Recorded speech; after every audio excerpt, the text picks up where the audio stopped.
சூரா அந்நஹல் தேனி என்ற அந்த அத்தியாயம். இந்த அத்தியாயத்தை பொறுத்தவரையில் இது 128 வசனங்களை கொண்ட ஒரு அத்தியாயமாகும். மக்காவில் இதனுடைய அதிகமான வசனங்கள் அருளப்பட்டதன் காரணத்தால் இதை ஒரு மக்கி அத்தியாயம் என்று குறிப்பிடுவார்கள். குறித்த சில வசனங்கள் மதீனாவில் அருளப்பட்ட மதனி வசனங்களாகவும் இருக்கின்றன. ஆனால் அதிகமான வசனங்கள் மக்காவை மையமாக கொண்ட பகுதிகளில் அருளப்பட்டதால் இதை மொத்தமாக மக்கி அத்தியாயம் என்று தப்சீருடைய ஆசிரியர்கள் அழைப்பார்கள். இதனுடைய முதலாவது வசனம் அத்தா அம்ருல்லாஹி வலா தஸ்தஅஜிலு சுப்ஹானஹு வ தஆலா அம்மா யுஷ்ரிகூன். அல்லாஹுவின் கட்டளை நெருங்கி வந்துவிட்டது, எனவே நீங்கள் அதற்கு அவசரப்பட வேண்டாம். அவன் தூய்மையானவன், அவர்கள் இணை வைப்பதை விட்டும் அவன் உயர்ந்தவனாகிட்டான். இந்த வசனத்தை நாம பார்த்தோம் என்றால் அத்தா அம்ருல்லா, அல்லாஹுடைய கட்டளை வந்து விட்டது. இங்கு இந்த அம்ருல்லா கட்டளை என்பது அவனுடைய வேதனை அல்லது இந்த உலகத்தினுடைய முடிவு என்கிற இந்த விடயத்தை தான் குறிக்கிறது. உண்மையிலே இந்த வசனம் இறங்குவதற்கு பின்னணி என்ன என்றால், நபி ஸல்லல்லாஹு அலைஹி வஸல்லம் அவர்கள் நபியாக அனுப்பப்பட்டு வந்து முதலாவது அல்லாஹுவையும் மறுமையை பற்றியும் அந்த மக்களுக்கு போதனை செய்தார். உண்மையிலே இந்த மறுமை நாளுடைய நிகழ்வுகளை பற்றி அல்லது அதனோடு தொடர்புள்ள விடயங்களை பற்றி பேசுகிற போது அல்லது மாறு செய்கிறவர்களுக்குரிய தண்டனைகளை பற்றி குறிப்பிடுகிற போது குறைஷி காபிர்கள் கிண்டலாக அல்லாஹுடைய தூதரை நக்கலாக பேசினார்கள். அப்படி இருந்தா கொண்டு வாங்க பார்ப்போம், அப்ப ஏற்படுத்தி காட்டுங்க பார்ப்போம். பொதுவாகவே உலக வரலாற்றை புரட்டி பார்க்கிற போது இப்படித்தான் இறை தூதர்கள் வந்து இந்த செய்திகளை சொல்கிற போதெல்லாம் அந்த மக்கள் ஏழுமண்டு அதை கொண்டு வாங்கலாம் பார்ப்போம், நீங்க சொல்றதை நிகழ்த்தி காட்டுங்களும் பார்ப்போம் என்று நக்கலாக சொன்ன வரலாறுகளைத்தான் பார்க்கிறோம். அதனை அல்லாஹ் பதிலளிக்கும் முகமாகத்தான் சொல்கிறான், அத்தா வந்து விட்டது. கடந்த கால வினையை போட்டு அல்லாஹ் சொல்கிறான். உண்மையிலே அரபு மொழியிலே நிச்சயமாக நிகழப்போகிற ஒன்றை அது சந்தேகம் இல்லாமல் நிகழும் என்கிற ஒரு கருமத்தை சொல்கிற போது அல் குர்ஆனுடைய போக்கு கடந்த கால, அதாவது இறந்த கால சொற்பிரயோகத்தை அங்கே கொண்டு வரும். அந்த வகையில் தான் இங்கு அல்லாஹும் அத்தா அந்த வசனத்தை கொண்டு வர, அத்தா வந்து விட்டது. அல்லாஹ்வுடைய அந்த கட்டளை, அந்த மறுமையுடைய நிகழ்வு அல்ல அல்லாஹ்வுடைய தண்டனை என்கிறது வந்து விட்டது என்ற அந்த வரும்ங்கிறத உறுதியா அல்லாஹ் சொல்றான். ஃபலா தஸ்தஅஜிலு, எனவே நீங்க அவசரப்பட்டது என்ன செய்யாதங்க, கேட்காத, நீங்களாக அதை அவசரப்பட்டு அந்த தண்டனையை பெற்றுக்கொள்ள முயலாதீர்கள் என்று அல்லாஹ் இங்கே அறிவுரை சொல்வதை பார்க்கிறோம். உண்மையிலே கடந்த கால அல்லாஹ்வுடைய இறை தூதருக்கு முன்னால் உள்ள இறை தூதர்களுடைய வாழ்க்கையை எல்லாம் புரட்டி பார்க்கிற போது அந்த இறை தூதர்களை இறை நிராகரிப்பாளர்கள் அப்படித்தான் அணுகி இருப்பதை பார்க்கிறோம். மூசா அலைஹிஸ்ஸலாம் அவர்கள் ஃபிரௌனிடத்திலே ஹாமானிடத்திலே சொன்ன போதெல்லாம் இப்படித்தான் அவர்கள் அதை அணுகினார்கள். ஹாமானே ஒரு உயர்ந்த பல மாடி உயரமான கோபுரங்களை கட்டு, அதிலே ஏறி மூசா சொல்ற அல்லாஹ்வை பார்ப்போம் என்றெல்லாம் நக்கல் அடித்தார். உங்களுக்கு தண்டனை வரும் என்று இறை தூதர்கள் கடந்த ஆதி சமூது போன்ற அந்த சமூகத்தவர்களுடைய வரலாற்றை புரட்டி பார்க்கிற போது அவர்களுக்கு எச்சரித்த நேரம் கொண்டு வாங்க என்று சொன்னாங்க. அல்லாஹ் அவர்களுக்கு அதை அவர்களுடைய அவசரப்படுத்தலின் காரணமாகவே அவசரமாக அனுப்பி அவர்களை தண்டித்த வரலாற்றை எல்லாம் பார்க்கிறோம். அந்த அடிப்படையில் தான் இந்த மக்கா காபிர்களும் நபி ஸல்லல்லாஹு அலைஹி வஸல்லம் அவர்களை பார்த்து அதை கொண்டு வாருங்கள், நிகழ்த்தி காட்டுங்கள், அந்த வேதனையை இறக்கி காட்டுங்கள் என்றெல்லாம் சொன்ன போதுதான் நீங்க அவசரப்படாத, அது நிச்சயமாக வரும், அது வந்து விட்டது என்றே வைத்துக் கொள்ளுங்க. இன்னும் வந்துட்டு நாமளும் சில இதுகளை உறுதியான இதுகளை சொல்லல, சரி சரி அது இன்னும் வந்துட்டு சொல்றதான். எனவே அல்லாஹ் ரப்புல் ஆலமீன் சொல்வது என்பது 100% உண்மை என்கிறதால அது நிகழ்ந்து விட்டது என்று நினைச்சு கொள்ளுங்க, நீங்க அவசரப்படாதங்க என்று இந்த வசனத்துல சொல்லிவிட்டு அது அடுத்த சொல்றான் அல்லாஹ் சுப்ஹானஹு வ தஆலா அம்மா யுஷ்ரிகூன். அல்லாஹ் மிக தூய்மையானவன், நீங்கள் அவனுக்கு இணையாக கொண்டு வருபவைகளை விட்டும் அவனுக்கு இணை கற்பிப்பதை விட்டும் அவன் உயர்ந்தவனாகி விட்டான்.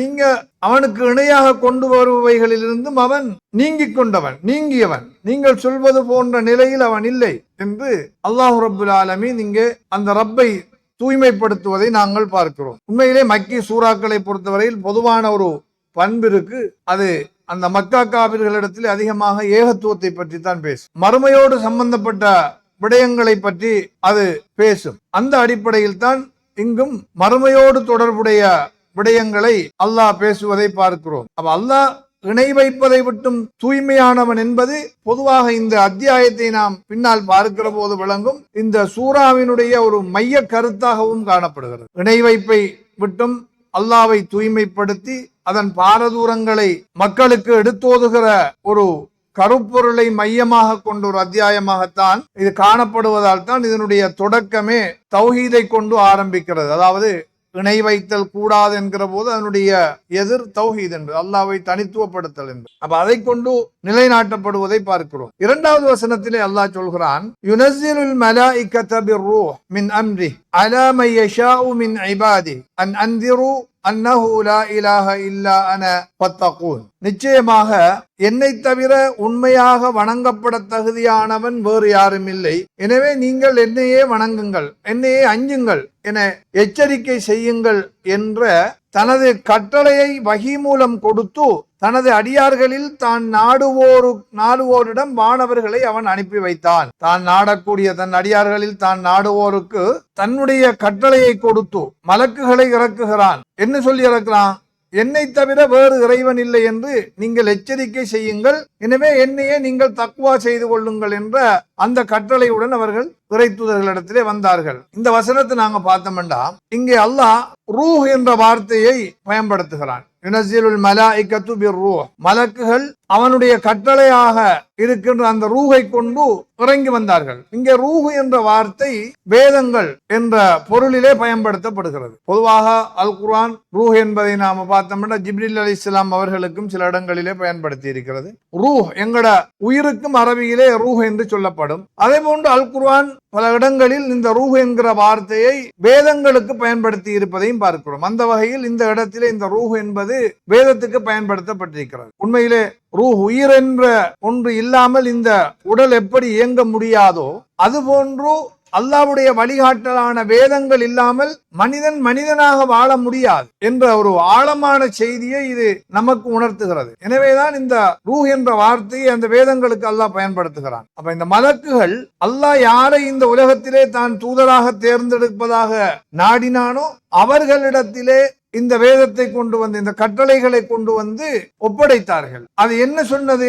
எல்லா இறை தூதர்களும் சொன்ன எல்லா இறை தூதர்களுக்கும் வழங்கப்பட்ட முதல் செய்தி இதுதான், முதல் எச்சரிக்கையும் இதுதான். என்னது? லா இலாஹ இல்லல்லாஹ், வணங்குவதற்கு தகுதியான இறைவன் அல்லாஹுவை தவிர வேறு யாரும் இல்லை, எனவே என்னையே நீங்கள் அஞ்சிக் கொள்ளுங்கள் என்று அல்லாஹு ரப்புல் ஆலமீன் அந்த செய்தியைத்தான் முதலாவதாக எல்லா இறை தூதர்களுக்கும் கொடுத்தான் என்பதை நாங்கள் பார்க்கிறோம். அப்ப நபிமார்களுடைய அவர்கள் அனுப்பப்பட்டதனுடைய மைய குறிக்கோள் இந்த வசனத்திலே சொல்லப்படுகிறது. என்ன என்றால் அதுவும் தௌஹீது தான், லா இலாஹ இல்லல்லாஹ் என்பதை போதிப்பதுதான். தக்வாவை மக்களுக்கு அவர்களுடைய உள்ளங்களிலே வரவழைப்பதற்கான முயற்சிகளை செய்வதுதான். எனவே ஒவ்வொரு நபியுடைய அழைப்பின் அடிப்படையும் இதுதான் என்று இமாம் இப்னு கஸீர் ரஹிமஹுல்லாஹ் அவர்கள் இதற்கு விளக்கம் அளிக்கிற போது சொல்கிறார். அடுத்த 3வது வசனம், இந்த வசனத்தோடு இன்றைய வகுப்பை நாங்கள் நிறைவு செய்வோம். அந்த வசனம் என்ன சொல்லுதண்டா, ஹலகஸ் ஸமாவாதி வல் அர்த பில் ஹக் தஆலா அம்மா யுஷ்ரிகூன், வானங்களையும் பூமியையும் அவன் சத்தியத்தோடு படைத்திருக்கிறான், ஆனால் அல்லாஹ் அவர்கள் இணை வைப்பதை விட்டும் மிக உயர்ந்தவன் என்று இந்த வசனம் சொல்கிறது. இதிலும் அல்லாஹ் இணை வைத்தலை பத்தி சொல்றான். ஹலகஸ் ஸமாவாதி வல் அர்த பில் ஹக், சத்தியத்தின் அடிப்படையில் அல்லாஹ் இந்த வானத்தையும் பூமியையும் இந்த பிரபஞ்சத்தை படைத்திருக்கிறான் என்கிற போது இந்த பிரபஞ்சம் என்பது ஒரு நோக்கமின்றி படைக்கப்பட்டது அல்ல.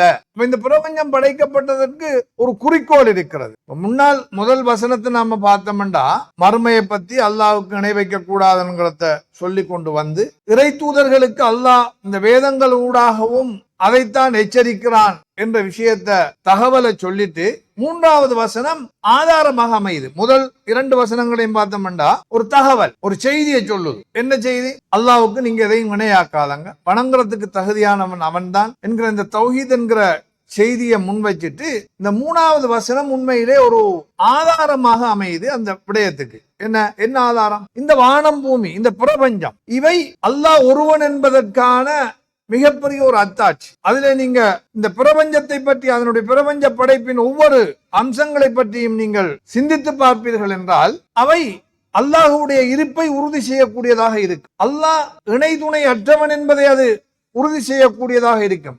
இப்ப உலகத்துல நாம பார்த்தோம்டா மக்கள் அல்லாஹ்வுக்கு இணை வைக்கிற எந்த ஒன்றையாவது எடுத்து பாருங்க பாப்போம். எதை எடுத்தாலும் எந்த இணையை அவர்கள் அல்லாஹ்வுக்கு கற்பித்தாலும் அல்லாஹ்வுக்கு நிகராக கொண்டு வர அவர்களால முடியாது. அவங்க சொல்றதும் இல்லை. அப்படி இந்த இணை வைப்பாளர்கள் அன்று தொட்டு இன்று வரைக்கும் இந்த ஷிர்க் செய்யறவங்ககிட்ட கேட்டா, அந்த மக்கத்து காவிர்கள்ட்டையும் கேட்ட போது அதைத்தான் சொன்னாங்க. அல் குர்ஆன் சொல்லுது, மானா அபுதுஹும், ஏனப்பா அல்லாஹ்வுக்கு வச்சு நீங்க இந்த சிலைகளை இந்த நல்லடியார்களை எல்லாம் வணங்குறீங்கன்னு கேட்டோம்னா அவங்க சொன்ன வார்த்தை என்ன? மானா அபுது, அவங்கள நாங்க வணங்கலையே, அல்லாஹ்வுக்கு நிகராக நாங்க கொண்டு வரலையே. இல்லாலி யுகர்ரிபூனா இலல்லாஹி ஸுல்ஃபா, அவை அல்லாஹ்விடத்துல எங்களை அவங்க நெருக்கி வைப்பாங்கிறதாலதான் அவங்கள நாங்க சாஷ்டாங்கம் செய்யறோமே ஒழிய அல்லாஹ்வுக்கு நிகரா கொண்டு வரல, அல்லாஹ்வாக நாங்க அவங்கள சொல்லல. அது இந்த பொதுவாக இந்த இணை வைப்பாளர்கள்ட்ட இருக்கிற ஒரு பொதுவான பதில் தான் அது. இன்றைக்கு ஏனப்பா நீங்க கபரை வணங்குற, நாங்க எங்க வணங்கின கபரை நாங்க நல்லான்னு சொல்றோமா? அதை ஏனப்பா அல்லாஹ் விட்டு அவங்க இவங்ககிட்ட கேட்கறீங்க, அந்தந்த கபர்கிட்ட கேட்குங்க. இல்ல நாங்க கேட்கல, அவங்ககிட்ட அவங்க ஊடாக அல்லாட்ட கேட்கிறோம். இதுதான் இந்த வரைக்கும் இந்த இணை வைப்பாளர்கள் சொல்லி கொண்டு வர நிலையை நாங்க பார்க்கிறோம். அதற்கு ஒரு பதிலடியாகத்தான் இந்த வசனம் ஒரு ஆதாரமாகத்தான் அமைவதை பார்க்கிறோம். ஃபலக ஸமாவாத்தி வல் அர்த பில் ஹக், இந்த வானத்தையும் பூமியையும் உண்மையை கொண்டு அல்லாஹ் படைத்திருக்கிறார். இதை வீணா படைக்கல. இதை நீங்க பார்த்தீர்களாக இருந்தால் அதில் உள்ள ஒவ்வொன்றும் இதற்கு சாட்சியாக அமையும் என்று சொல்லிட்டு அந்த இடத்துல திரும்ப அல்லாஹ் ஒன்னா தஆலா அம்மா யுஷ்ரிகூன், அவங்க இணை வைக்கிறத விட்டும் அல்லாஹ் ரப்புல் ஆலமீன் உயர்ந்தவனாகி விட்டான் என்று அந்த வசனத்தை நாங்க முடிக்கிறத பார்க்கிறோம். அப்ப இந்த 3 வசனங்களுடைய ஒரு ஒட்டுமொத்த அமைப்பை நாங்க அவதானிச்சோம்னா எப்படி இருக்கேன்டா பாருங்க. முதலாவது வசனம் கியாமத்துடைய நிச்சயத்தன்மையை சொல்லுது. 2வது வசனம் அதை அறிவிக்க அனுப்பப்பட்ட நபிமார்களும் அவர்களுக்கு வழங்கப்பட்ட வஹியை பற்றியும் சொல்லுது. 3வது இந்த வசனம் இவ்வாறு அந்த இறை தூதர்களுக்கு அனுப்பப்பட்ட அந்த செய்திகளுக்கான, அதாவது தௌஹீதுக்கான ஆதாரமாக அமைகிறத பார்க்கிறோம். எனவே இவ்வாறு தர்க்க ரீதியாக பார்க்கிற போது இந்த அத்தியாயத்துடைய ஒவ்வொரு வசனம் தொடர்ச்சியாக ஒரு தர்க்க ரீதியான தொடர்போடு வந்து கொண்டிருப்பதை நாங்கள் அவதானிக்க முடிகின்றது. எனவே அடுத்த வசனங்களை இன்ஷா அல்லாஹ் அடுத்த வகுப்பிலே நாங்கள் அவதானிப்போம். அல்லாஹு ரப்புல் ஆலமீன்